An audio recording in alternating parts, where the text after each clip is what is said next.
ONU afirma que os países nesse momento que apoiam Israel e as suas atitudes são cúmplices de um Estado que está praticando violência, talvez crimes de guerra contra uma população.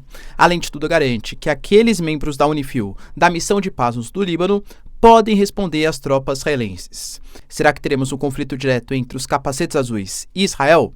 Vai lembrar, pessoal, que a gente teve também o Hamas confirmando sim a morte de Sinwar, mas, como eu já tinha adiantado para vocês, prometendo não uma espécie de cessar-fogo ou aproximação da paz, mas sim, muito possivelmente, uma vingança. O Irã, inclusive, falou que isso despertou o chamado eixo da resistência em torno de um apoio contra Israel. Vai lembrar, pessoal, que Israel continua praticando também ataques contra o Líbano, principalmente, e elimina mais uma liderança do Hezbollah, mas, ao mesmo tempo, tem que convocar mais reservistas, o que pode abaixar a popularidade do Netanyahu e também aumentar os gastos públicos do país.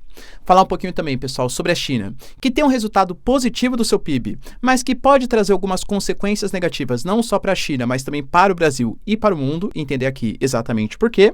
Enquanto a gente tem, pessoal, a Rússia garantindo que não vai participar, na verdade, o Putin, né, não vai participar da próxima cúpula do G20, que vai acontecer no Brasil em meados de novembro, garantindo que não quer atrapalhar as reuniões brasileiras. Mas, ao mesmo tempo, a gente tem o Putin demonstrando uma certa preocupação acerca das falas sobre a possibilidade de armas nucleares na Ucrânia. Sim, pessoal, o Zelensky teria falado em reunião que ou a Ucrânia entra para a OTAN ou vai desenvolver as suas próprias armas nucleares. O que será que tem de verdade nisso, hein?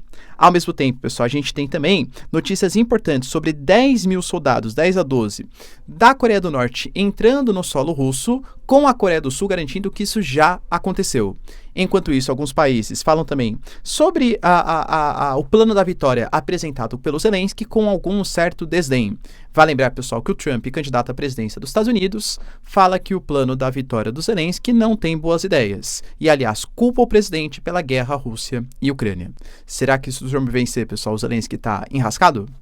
Se vocês querem entender um pouco mais sobre esses assuntos, e muito mais também sobre geografia, geopolítica, atualidades, política, polêmicas, enfim. Tudo para você se manter sempre bem atualizado. Já se inscreve no canal, deixa seu like, compartilha esse vídeo, que o professor Ricardo conto muito com a sua ajuda. Belezinha? Para quem não me segue no Instagram, @prof_Ricardo Marcílio, e bora lá pro vídeo, pessoal, que tem um assunto bem relevante aí pra gente tratar. Primeiro assunto, galera, que se faz presente super importante, está acerca do que eu falei para vocês sobre as palavras da ONU.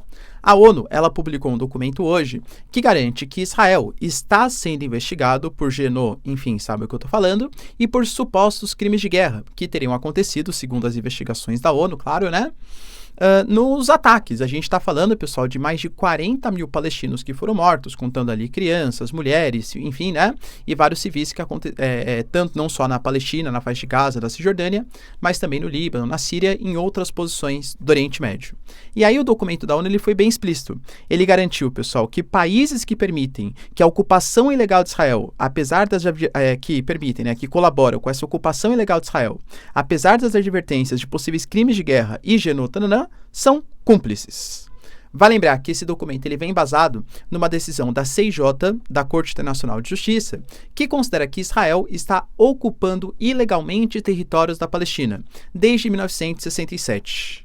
Para quem não sabe, né, o que é essa decisão da CIJ, 67 é justamente a Guerra dos 6 Dias, que dentre vários outros conflitos entre palestinos e israelenses, foi aquele conflito que mais alterou as configurações do Oriente Médio.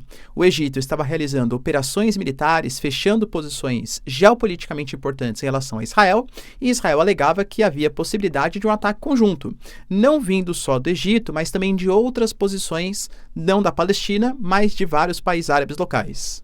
Na Guerra dos 6 Dias, não foi uma guerra, né? Um massacre que dura 6 dias, Israel conseguiu mais que dobrar os seus territórios, dominando a Península do Sinai, dominando a Cisjordânia, dominando a faixa de Gaza, Jerusalém e as colinas do Golã.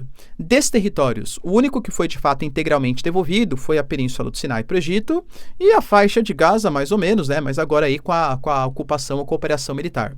Ou seja, Israel, na verdade a ONU, alega que todas essas ocupações que Israel faz aos territórios que deveriam ser dos palestinos ou dos árabes vizinhos é uma ocupação irregular. Inclusive, esse documento fala para que Israel devolva as terras e os recursos dos palestinos que foram deslocados após 67. Muito porque, cara, pouca gente fala sobre isso, mas a questão palestina, claro que tem toda a parte histórica, religiosa, cultural, bélica, enfim, mas também é um conflito sobre domínio de recursos naturais. A gente tem campos de gás natural super importantes na região, mas principalmente acesso à água potável. Sim, pessoal, o Rio Jordão, ele nasce nas colinas do Golã, território que foi anexado por Israel frente à Síria. Dominou, por exemplo, a Cisjordânia, que tinha grande parte do corpo, do fluxo de água do Rio Jordão, entende? Então também deveria devolver, segundo a ONU, claro, esses bens naturais para os palestinos. Além de tudo, a ONU fala que existe um documento que foi aprovado pela Assembleia da ONU num passado recente que fala que Israel tem que desocupar esses territórios legais em até 12 meses. Professor, se a Assembleia da ONU aprovou, quer dizer que isso tem que ser feito? Primeiro que assim, como eu sempre falo para vocês, a ONU tem um caráter consultivo e não deliberativo. A ONU não tem poder de ação, mas é uma recomendação por parte da Assembleia da ONU que isso seja feito. Professor, e se não for? Nada, né? O único órgão deliberativo seria o Conselho de Segurança, mas o Conselho de Segurança tem países como, por exemplo, a Inglaterra, como Estados Unidos, eu ia falar França, né? Mas Macron e Netanyahu não estão nos melhores humores. Mas principalmente os Estados Unidos, que vetaria qualquer tipo de ação. Mesmo que sejam sanções, tal, não ação militar, né? Mas possíveis sanções contra o Estado de Israel. E a gente teve também, pessoal, militares da Unifil, para quem não sabe, a missão de paz da ONU, instalada no sul do Líbano, apelidados de os capacetes azuis, que começaram a fazer algumas reclamações. Porque, como eu compartilhei com vocês, alguns ataques que estão sendo feitos contra o sul do Líbano pegaram não só em posições do Hezbollah, mas também da própria Unifil. A gente tem duas narrativas aqui. Enquanto o governo Benjamin Netanyahu, o próprio Israel Katz, que é o chanceler, por exemplo, de Israel, fala que a Unifil está sendo feita de boba, entre aspas, porque Israel usa eles como, aliás, o Hezbollah, usa como espécies de escudos humanos, a Unifil fala que na verdade não, que Israel não está tomando os devidos cuidados para não atacar membros tropas internacionais. Isso gerou reações da Espanha, da França, até dos Estados Unidos, reclamações contra ataques a pontos de observação, a ferimento de militares, a tanques que invadiram, por exemplo, bases da Unifil no sul do Líbano. E aí, hoje a gente teve um comandante que se pronunciou que sim, nós defendemos retaliação em caso de um possível ataque. Afinal, a autodefesa, ela deve ser reservada. Todos os militares da Unifil têm o direito de autodefesa. Na prática, o que ele falou é que se os militares que ali estão visualizarem que há um risco, por exemplo, de um ataque de Israel que coloque em risco a vida das tropas da Unifil posicionadas no sul do Líbano, porque Israel já falou que essas tropas deveriam sair daquelas posições porque estão em áreas de guerra. A Unifil falou que não, porque a missão de paz ali estabelecida colocou que as tropas da ONU devem estar naquelas posições. E aí as tropas da Unifil falaram que se eles se sentirem ameaçados, eles podem atacar tropas israelenses. Olha o perigo disso. A gente está falando, pessoal, da ONU, ou da Unifil, que faz parte, né, uma missão de paz da ONU, podendo atacar tropas israelenses. Vocês entendem a repercussão geopolítica disso? E quando eu falo que a ONU ela está em uma certa crise de representatividade, uma crise de credibilidade, poxa, um conflito entre Israel, um país que é enormemente apoiado pelas grandes potências ocidentais, principalmente os Estados Unidos, entrando num conflito contra a ONU, pode ser uma coisa, vamos colocar assim, irrevogável, alguma coisa que vai avançar para algo perigoso, que vai tirar essa espécie de governança internacional como a ONU e outros órgãos e ter uma queda de credibilidade muito significativa. Enquanto isso, cara, a gente, como eu falei para vocês, o mundo ele até esperava, né? Ah, poxa, o Sinwar, ele acabou falecendo pela atitude ali de Israel e tal, como ele era a grande liderança do Hamas. Não só do Hamas internacional, depois da morte do Haniyeh, mas ele era o comandante da faixa de Gaza e ele era visto como um político muito mais influente, muito mais atuante do que os líderes que estão do Hamas no Catar. A morte dele poderia significar, por exemplo, agora uma espécie de cessar-fogo. Isso foi negado tanto pelo Benjamin Netanyahu, que garantiu, pessoal, que a guerra só acaba quando Israel conseguir resgatar os seus reféns e atingir os seus objetivos militares. Não deixou explícito quais são, mas eu já falei para vocês. Muito possivelmente o domínio militar de Gaza e o domínio de algumas regiões estratégicas, como, por exemplo, o corredor Filadélfia. Mas o Hamas também se pronunciou. A gente teve hoje o vice-líder, até porque, pessoal, o Hamas, por enquanto, não tem uma liderança, e creio eu que com as atitudes que Israel vem fazendo, deve ser difícil achar novas lideranças nesse momento. O Hezbollah, por exemplo, teve 3 grandes lideranças que morreram só nas últimas semanas. O Hamas teve 2 lideranças que morreram, e muito possivelmente, se você quiser ser uma liderança do Hamas, do Hezbollah, o seu prazo de validade não vai ser muito longo. Sim, Israel é uma baita potência militar e tem um serviço de inteligência super operante, super importante, tá?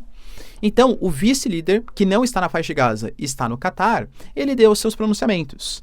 E ele confirmou, de fato, né, a morte do Sinwar e falou que vai ter vingança e que, inclusive, não vai devolver os reféns. Ele falou, galera, que os prisioneiros, eles não vão retornar enquanto Israel não parar a agressão que existe contra a faixa de Gaza. O Irã, por exemplo, também se pronunciou, colocando que o Sinwar, ele sempre desejou ser um mártir. Eu até falei isso para vocês, né? O Sinwar, ele deixava explícito que o maior medo dele era morrer de velhice. Então ele desejava que algum tipo de operação de Israel o matasse, para que ele servisse como uma figura de inspiração. Não estou defendendo isso, e não, de novo já vou falar para vocês, né? Não acho que da maneira como o Hamas faz é algo propício para a solução dos 2 estados. Já adiantamos isso, né?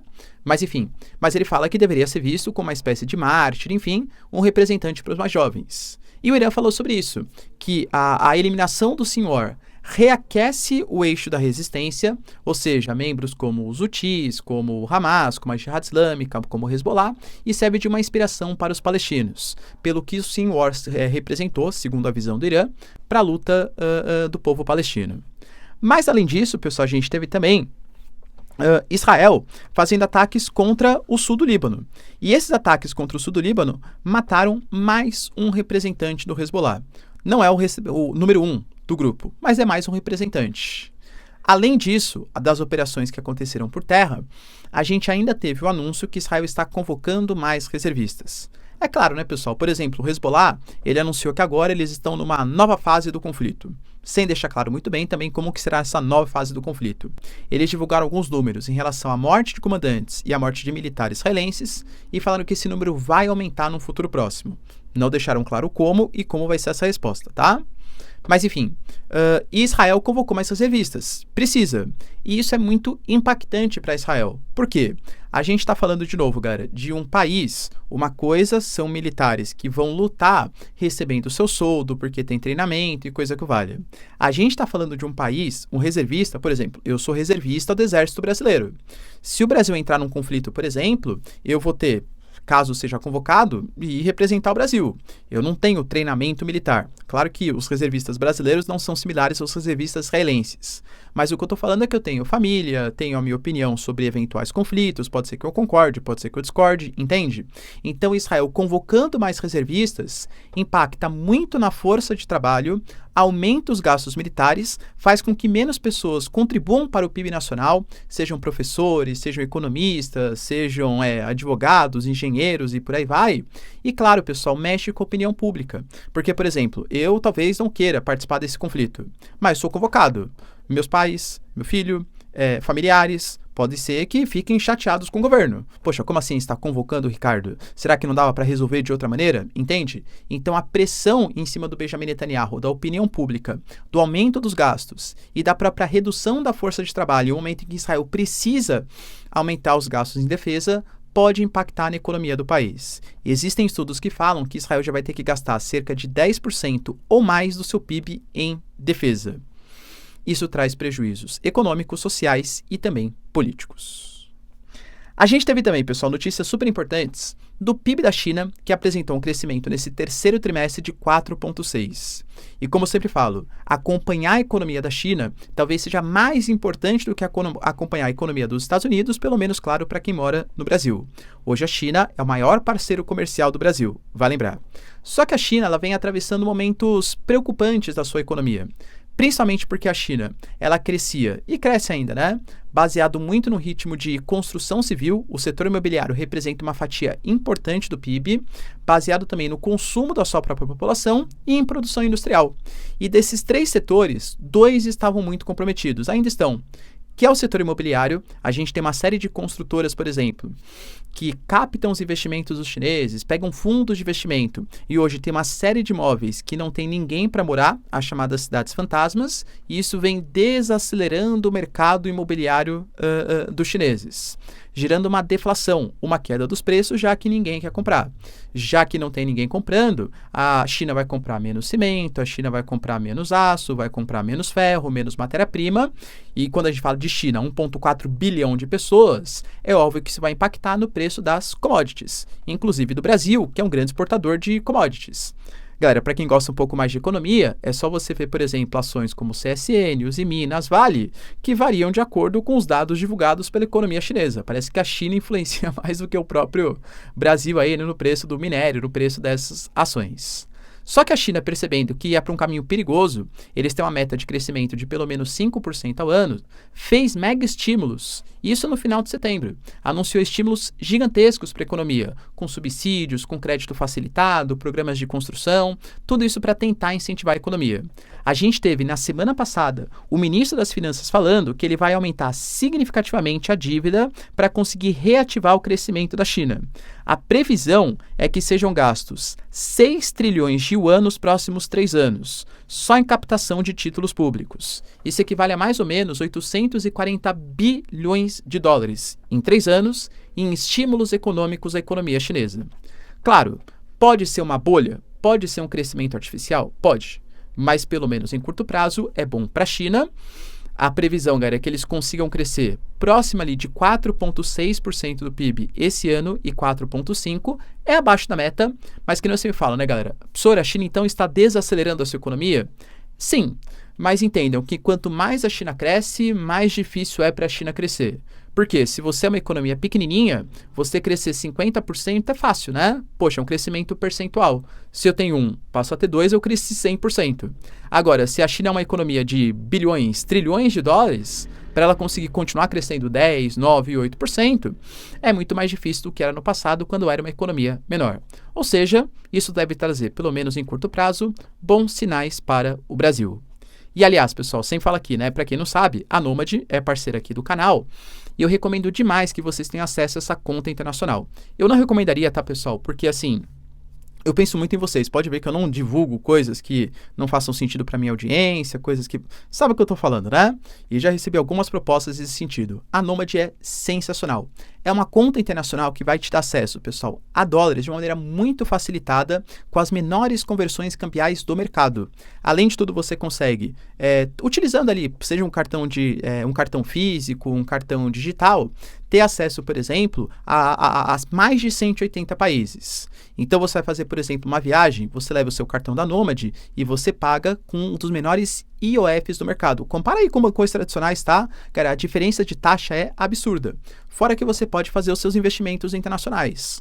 O dólar, por exemplo, passou por um aumentinho aí, né, no passado recente, e a tendência é que ele continue aumentando.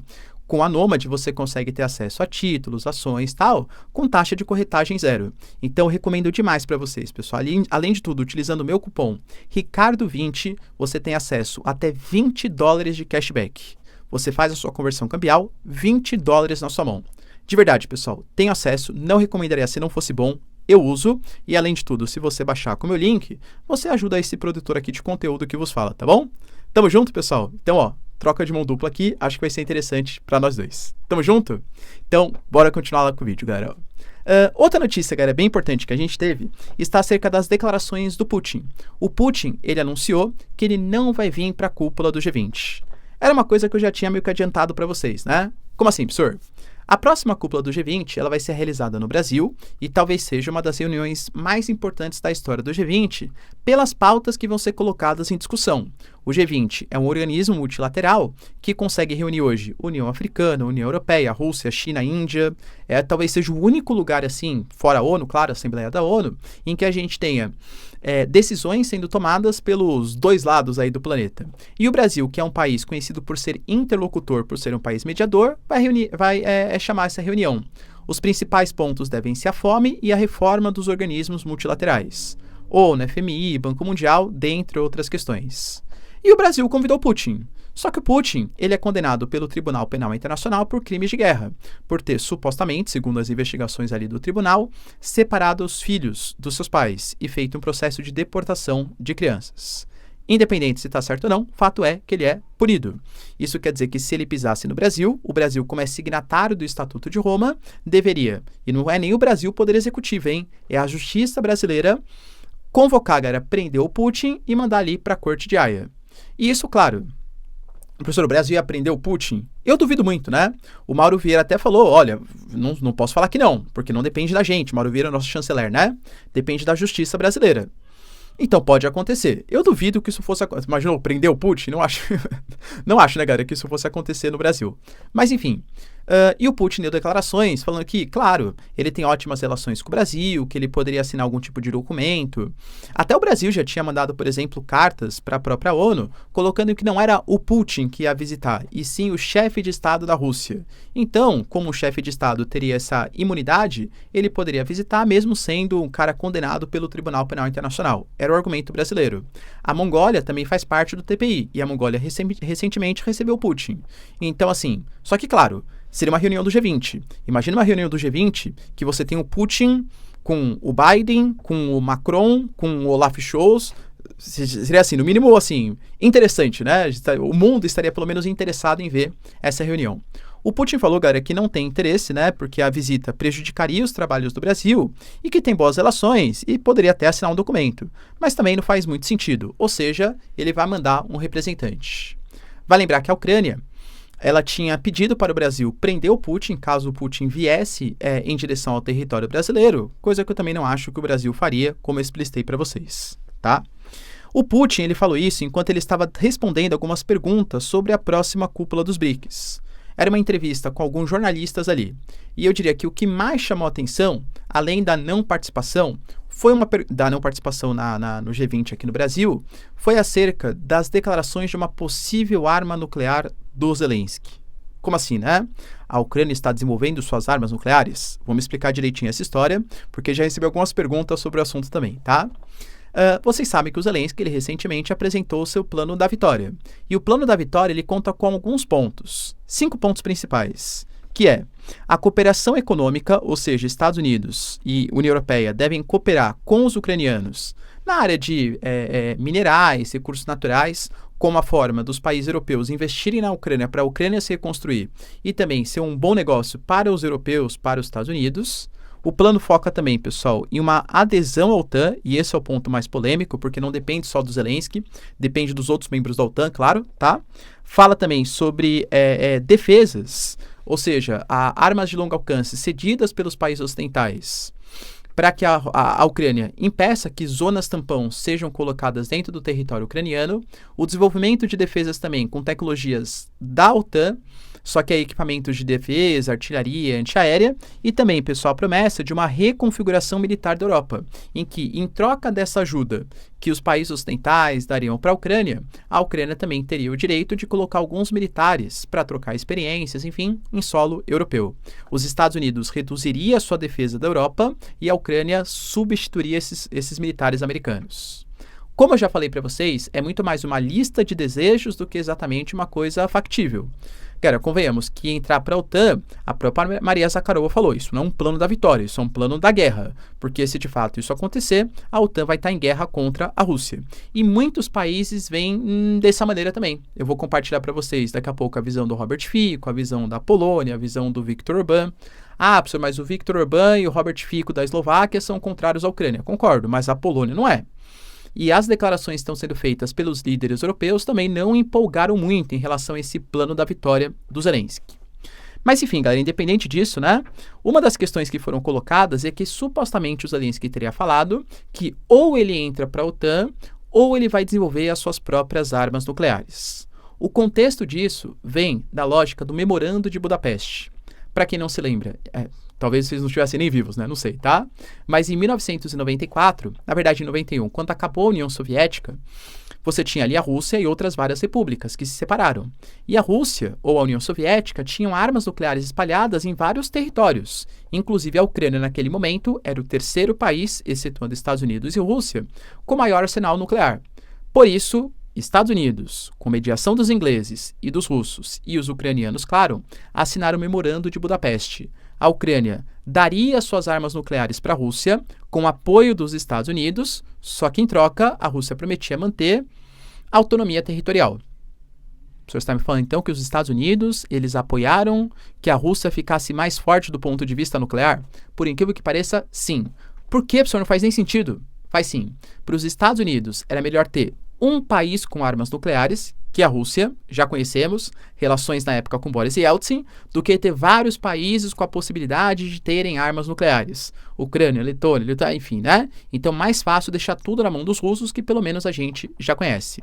E aí, obviamente, né, a Rússia não respeitou a integridade territorial da Ucrânia, desrespeitando o Memorando de Budapeste, com a invasão à Crimeia e depois a invasão a Donetsk, Lugansk, Zaporizhia e por aí vai.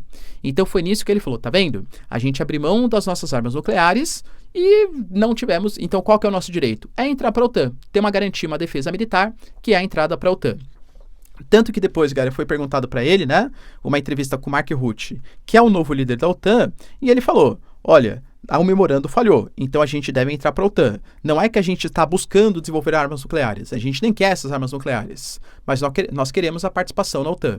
E o Putin, ele foi perguntado sobre isso. Ele falou assim, olha, pelas nossas informações, a Ucrânia não tem capacidade de desenvolver suas armas nucleares. Mas já que eles falaram sobre o assunto, é uma coisa que, claro, desenvolve preocupações.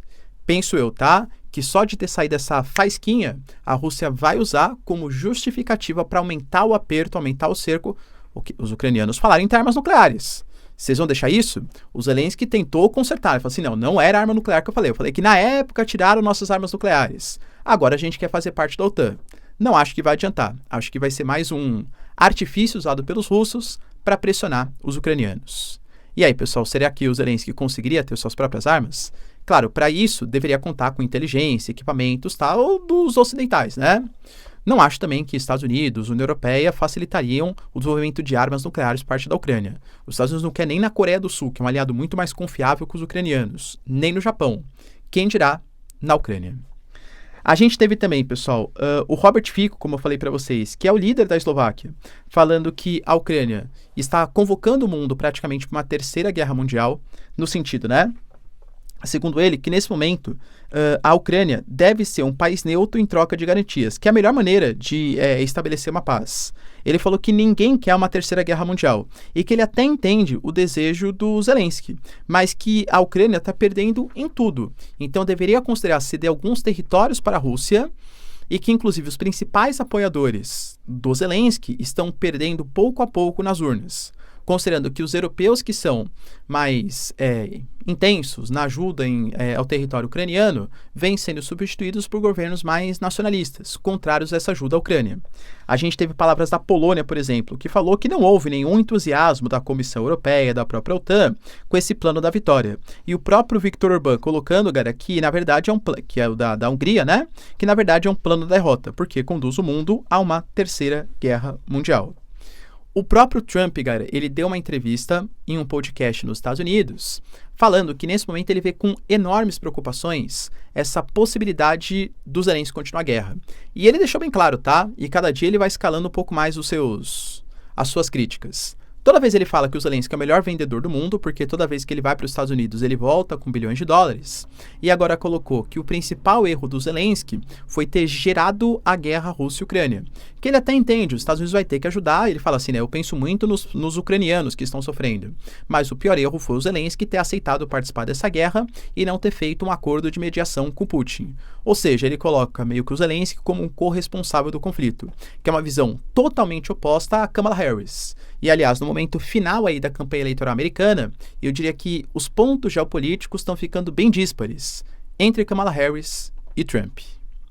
Para finalizar, pessoal, a gente teve também uma notícia super importante, com algumas imagens sendo divulgadas, inclusive, de agências sul-coreanas que citaram que, de acordo com a inteligência da Coreia do Sul, a Coreia do Norte já mandou 1.500 militares para a Rússia, que estão participando de treinamento, mandaram também equipamentos para os russos e que eles planejam no futuro próximo de 10 a 12 mil militares também em solo russo. Isso faz parte de um acordo recente entre Rússia e Coreia do Norte de uma aproximação militar, e a Coreia do Sul coloca que, como existe também o plano de uma defesa conjunta, ou seja, não são só os norte-coreanos que estão ajudando os russos, mas também a Rússia que estaria ajudando a Coreia do Norte com o desenvolvimento de satélites, capacidade nuclear, isso aproxima o mundo de uma eventual terceira guerra mundial. Repararam quantas vezes eu falei terceira guerra mundial aqui? Pois é, hein, pessoal, a retórica está aumentando. Deu para entender os principais acontecimentos? Se vocês curtiram o vídeo então, pessoal, já deixa seu like e se inscreve no canal. Tamo junto, beijos, abraços e tchau, tchau.